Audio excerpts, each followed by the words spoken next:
ఈరోజు మీరు ఏదైతే మళ్ళీ ప్లేట్ ఫిరాయించి ఆ లడ్డూ ఇష్యూని డైవర్ట్ చేయడానికి సిబిఐ మీ తప్పు అని తెలియజేసింది ప్రజలకు తెలిసిపోతుందని ఈరోజు అంబటి గారి మీద ఏ విధంగా దాడి చేయడానికి మీ ఎమ్మెల్యేల్ని, మీ గ్రంథాలయం చైర్మన్ని, మీ నాయకుల్ని ఎలా ఉసిగొల్పారు? పబ్లిక్గా రోడ్డు మీద కర్రలు రాడ్లు పట్టుకొని తిరుగుతుంటే పోలీసులు చోద్యం చేస్తున్నారంటే సిగ్గుచేటు. వీళ్ళంత ధైర్యంగా బయటకు వచ్చి దాడులు చేస్తున్నారు అంటే దీని వెనక ఎవరున్నారు? లోకేష్ ఉన్నది నిజం కాదా? చంద్రబాబు నాయుడు ఉన్నది నిజం కాదా? వీళ్ళు ఉన్నారు కాబట్టే వాళ్ళు బరి తెగించారు, వీళ్ళు ఉన్నారు కాబట్టే పోలీసులు మౌనంగా ఉన్నారనే దానికి ఈరోజు అందరూ కూడా అర్థం చేసుకోగలుగుతున్నారు.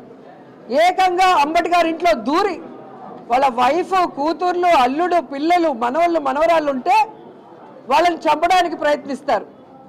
మళ్ళీ సిగ్గు లేకుండా ప్రెస్ దగ్గరికి వచ్చి మేము దాడి చేస్తాం, ఇలాగే చేస్తాం, మళ్ళీ మాట్లాడితే ఇంకా కొంతమందిని తీసుకొచ్చి ఇంకా పెద్దగా చేస్తామని ఒక ఎమ్మెల్యేగా ఒక మహిళ మాట్లాడుతుంటే ఆమె మీద, ఆమె మొగుడు మీద ఇంతవరకు కేసు లేదు. వీడియోల్లో వాళ్ళు పగలగొట్టడం కానీ, వాళ్ళు దాడి చేయడం కానీ, వాళ్ళు మాట్లాడిన విధానానికి ఒక్క కేసు కూడా పెట్టకుండా బాధితుడైన అంబటి గారి మీద కేసు పెట్టడం ఎంతవరకు సమంజసమని నేను అడుగుతున్నాను. అలాగే ఇక్కడ జోగి రమేష్ గారి ఇంటి విషయానికి వస్తే 18 నెలలుగా కుటుంబ సభ్యుల మొత్తం మీద ఈరోజు కక్ష సాధింపు చర్యలు చేస్తున్నారు. మొదటగా జోగి రమేష్ గారు వాళ్ళ బ్రదర్ మీద కల్తీ మద్యం కేసు అని చెప్పి అక్రమ కేసు బనాయించి జైల్లో పెడతారు. వాళ్ళ కొడుకు రాజీవ్ మీద కేసు పెడతారు. సాక్షాత్తు వాళ్ళ సతీమణి మీద కేసు పెడతారు. ఇవి చాలదన్నట్టు గతంలో ఇంటి మీద దాడి చేశారు. ఈరోజు ఏకంగా పెట్రోల్లో యాసిడ్ కలిపి విసిరివేస్తున్నారు. ప్రొఫెషనల్స్ని పెట్టి ఆ ఇంట్లో వాళ్ళని సమాధి చేయాలన్న ఒక ఆలోచనతోనే ఇది చేశారనేది స్పష్టంగా విజువల్స్ చూస్తే అర్థమవుతుంది. ఏం మాట్లాడేశారు అంబటి గారు, జోగి రమేష్ గారు అంత ఘోరంగా నేను అడుగుతున్నా. ఏదో వాళ్ళు తిట్టారు కాబట్టి మేము దాడులు చేశామని సిగ్గు లేకుండా సమర్థించుకుంటున్నారు. ఏం తిట్టారో చెప్పండి.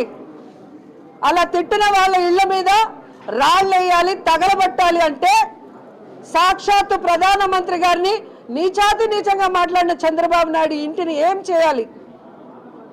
మోడీ గారి గురించి, వాళ్ళ భార్య గురించి, వాళ్ళ తల్లి గురించి నీచాతి నీచంగా మాట్లాడాడు చంద్రబాబు నాయుడు. హిందీ రాకపోయినా ఆ హిందీలో అదే సాక్షాత్తు ప్రధానమంత్రి మోడీ గారిని బాలకృష్ణ మాట్లాడాడు.